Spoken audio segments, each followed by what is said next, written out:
అరే పెద్దోడా, నాన్న. అరే కొద్దిగా మంచిళ్ళు అందుకోరా.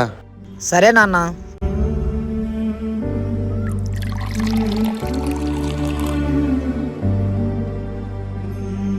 ఇదిగో నాన్న.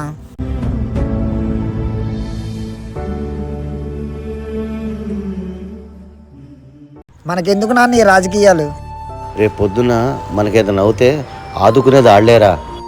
నాన్న, ఉద్యోగం గురించి ఎమ్మెల్యే గారిని అడగమన్నా కదా, ఏమైంది అది? సార్ కొద్దిగా బిజీగా ఉన్నారు. రేపు పొద్దున్న ఆఫీస్కి వెళ్ళంగానే నేను అడుగుతాలేరా.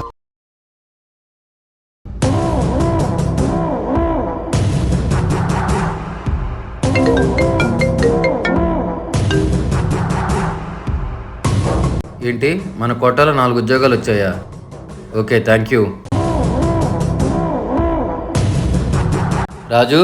సార్. 4 జాబులు వచ్చినాయంట మన కోటాలో. 2 బావగారికి ఇవ్వు, 1 ఆ ప్రసాద్ గారి అబ్బాయికి ఇవ్వు, ఇంకోటి అపోనెంట్ సుబ్బారావు గారు ఉన్నారు కదా, వాళ్ళ బామర్తికి అడిగారు, అది ఒకసారి చూడు.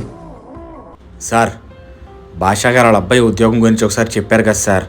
మన పార్టీలో 20 సంవత్సరాల నుంచి తిరుగుతున్నారు. ఒకసారి దాని గురించి ఆలోచించవచ్చు కదా. భాషానా మనోడే కదరా, పక్కనే పడి ఉంటాడు. అదే ప్రతిపక్షం వాళ్ళకి ఇస్తే మన అవసరానికి ఉపయోగపడతారు. ఈసారి చూద్దాంలే. ఇది రాజకీయం అంటే.